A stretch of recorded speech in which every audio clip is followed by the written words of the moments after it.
This video is brought to you by NordVPN. Go down to nordvpn.com/blokes to receive an exclusive deal of 28 months for the price of 24. Wow, great deal, lad. Excellent deal. So and a 30-day money back guarantee. Winner, you know. Why wouldn't you use it? You can't go wrong, can you? I use it. Yeah, brilliant. I use it as well, and it's a great way to keep yourself safe online. But also, if you are trying to watch your favourite show that may or may not be on a streaming service in your country, there are things they can do for that. That's what I use it for. And around the world, they've got over 5,700 servers. I'll have you know. So wherever you are, there's always somewhere. Someone's done his coming with the facts. Hey, absolutely, yeah. In 60 I'm a stat man. Yeah, in at least 60 countries. So the coverage is absolutely amazing. Wow. Really is.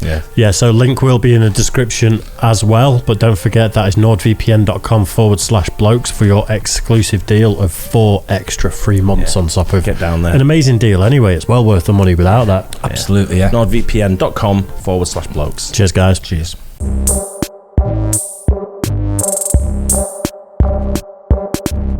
We are the Office Blokes. I'm Office Bloke Dave. I'm Office Bloke Mike. Office Bloke Daz. Collectively, we are the 3 most badass Office Blokes of all time. Are we? Yeah. Swim me eye. Who's going to compete? True enough. In here, you mean? Yeah. No one. Yeah, there you go. We are still running a competition at the moment where if you go and find our Why Are You Gay reaction, make sure you subscribe to the channel, comment 1 million on that video, you could win this. Nice hat. There you go. Brand spanking new and a sticker thrown in as well. Yeah. Just for good measure. Yeah. So make sure you do that. It'll be June the 7th, I think it is, that we're going to pick a winner at random, and then we'll close it June 7th. We'll do it June 8th. Yeah, that sounds good. Right then, the 5 most badass people of all time. Is this in movies or is this just general? I've got absolutely no idea. Because he's some like proper badass people, isn't they? That was he Navy SEAL? The one that we did where he just ran in with a knife, and just started killing everyone. Yeah. It was a SEAL, wasn't he? Yeah, he was. The one, the American guy was in like Vietnam or wherever. Yeah, and he went in and just like saved loads of people. They thought he was dead until he spat in the face of a doctor that was zipping up the body bag and stuff. That's badass. Everything about that is. I've never heard of anyone as badass as that. I don't think. It's not movie people, though, is it? I hope not. I hope this is real life people. Real people, don't we? Yeah, not that's made what up. we want. Yeah. Let's do it then. The 10 most badass people of all time.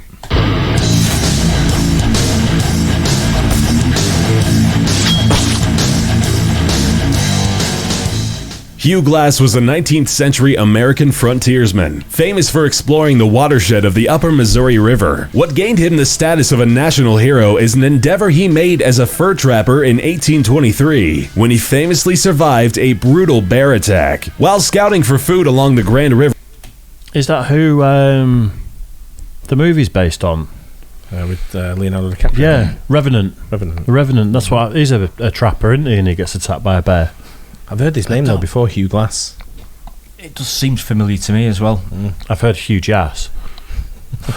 River in 1823, Hugh Glass ran into an enraged grizzly bear mother who attacked him to defend her 2 cubs. Unable to reach his rifle as they wrestled on the ground, Glass was able to escape from her death grip and stab her with his knife while she shredded his face, chest, arm, and back with her claws. His wounds were so gruesome that his fellow trappers simply placed a bear hide over him as a funeral shroud and left him for dead so they could get out of the hostile territory and away from the Native Americans who had recently killed half of their crew. With pretty much anyone else, the whole horrendous story would have ended there, but not Hugh Glass. When Glass eventually regained consciousness, he set his own leg, wrapped himself in his bear hide shroud, and started crawling along the banks of the Cheyenne River. During the insane trek across country that followed, he prevented gangrene from infecting his wounded back by lying on a rotting log and allowing maggots to eat his dead flesh. He sustained himself by killing and eating rattlesnakes, and crawled overland for 6 weeks until he reached civilization, which was baffled and impressed to see him alive.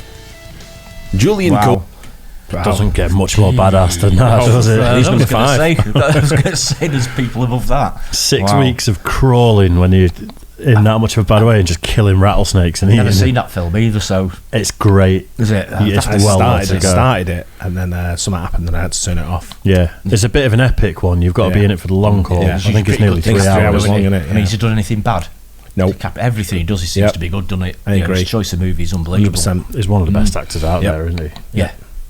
Koepke is a German zoologist, and even though she's made contributions in her field, she's more famous for being a plane crash survivor. In the early 70s, at the age of 17, Julian was on a flight from Lima to Pucallpa with her mother when the plane was struck by lightning. Julian was the sole survivor of the plane crash, which fell a total of 2 miles from the sky. She was strapped to her seat and landed in a rainforest, with injuries of a concussion, broken collarbone, a gash to her right arm, and her right eye swollen shut. The sweets she found while checking for survivors ended up being her only food. She followed a small stream, expecting it to lead her to civilization. After 9 sleep-deprived days spent in knee-high water with an empty stomach, Koepke finally came across a boat belonging to lumbermen, who tended to her wounds and eventually got her to safety. Simo Hayoha was Wow. God, these people are just next level, Something, aren't they? innit? How lucky is she that she didn't like have a bad leg break? You know, Just how lucky being alive in anyway. I mean, absolutely incredible. yes, it's ridiculous. a Finnish farmer and hunter living on the present-day border between Finland and Russia, who joined the Finnish militia at the early age of 20. This seemingly average young man turned into a legendary sniper, nicknamed White Death. Hayoha was a remarkable shot who broke all known records. During a 100-day period, he managed to kill 500 soldiers of the Red Army, reaching a remarkable number of 5 successful hits per day. Hayoha operated during the very few daily hours of sunlight, in white camouflage, in temperatures between -40 and -20 degrees Celsius. The Soviets put his murder as a priority and attempted to kill him with counter-snipers and artillery strikes, but failed repeatedly. In March 1940, Hayoha was finally hit. An explosive bullet hit him in the lower left jaw and took off half of his face. Still, Hayoha didn't die. Remarkably, he pulled through and lived to see the end of the fighting. Even though the bullet had crushed his jaw and blew off his left cheek, Hayoha managed to make a full recovery. Shavash Karapetyan is a What's a full recovery after that? Yeah, Like, wow. just having the ability to chew food again would be a Just being victory, alive, wouldn't it? Was it the guessing. same guy? Because he said his left cheek and the other guy had it on the other side. His right One of cheek. those where the Picture may have been picture's reversed. been or something. reversed. Yeah, That must have possibly, been, yeah. mustn't it? Yes. 17-time world champion Soviet Armenian fin swimmer. Although a prominent name in the obscure underwater sport, Karapetyan Some medals on that guy. Just a bit. Yeah. Right. Wow. How many Olympics has he been to? Just served in the Indian military, hadn't he, for a week. Wow. is actually best known for the incident which made him retire. In 1976, while training with his brother alongside a lake, Karapetyan witnessed a trolleybus crash with 92 passengers inside. The trolleybus fell from a dam wall and splashed at the bottom of a 10-meter deep reservoir. Karapetyan ran to the rescue and single-handedly rescued 20 people from the sinking bus. Karapetyan managed to break into the trolleybus and, with barely any visibility and very little time, pull 20 passengers up to safety. Unfortunately, the combined effect of cold water and the multiple wounds he received led to him falling into a 45-day coma. He awoke a hero, but never managed to recover completely. His heroics sadly ended his career, but saved many lives. Karapetyan repeated his heroism 10 years later, when he rescued people trapped in a burning building, which made him become a household name. Roy That's not- him. That's the guy. It is, isn't it? Roy Benavides. Yeah. It's not enough that you saved 20 people there 10 years later. That building's on fire. Oh, yeah. Here we go. Get him on the phone.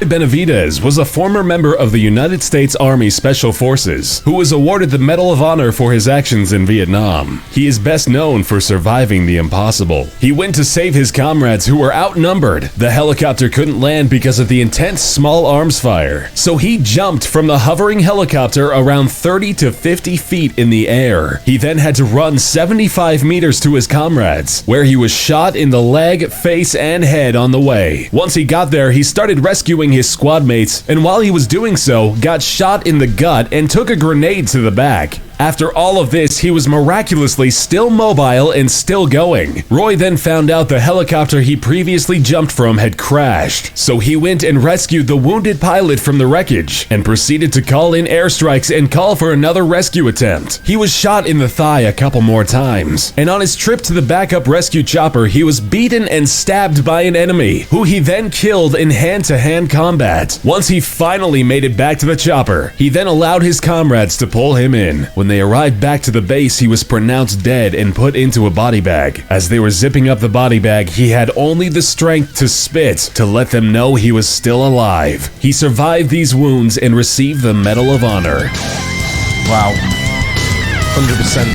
100% deserves to be number one. Oh, Absolutely, yeah. There's nothing that everyone's ever going to compete with that. At times there was shot. And but it's the heroism as well, isn't it? Yeah. And going into danger like that on purpose, knowing what you. Yep. Because some of the others, it's sort of like it was like beyond their control to a certain extent. But that one, he was going in there head first, wasn't he? Yeah. Getting shot, and he just carried on. Absolutely incredible guy. Shot in the head, shot in the back, shot in the face, grenade to the back, grenade to the thigh back, a couple of times. Stabbed. Yeah. Grenade stabbed. Imagine how you're just almost out of there, and then a guy just jumps out and stabs you after all that. You're like, pronounced dead. sake. And he went, "No, he's dead." And he went, The enemy going, "Jesus, come on, what have we got to do?" It's like a Monty Python sketch, isn't it? I'm not dead. "Shit, not him again." Yeah, absolute badass. Wow. Yeah, I agree with that. Yeah, got to be number one. Yeah. He said. Absolutely. I hope you guys enjoyed that too. Don't forget, like and subscribe. We'll catch you on the next one. Cheers, guys.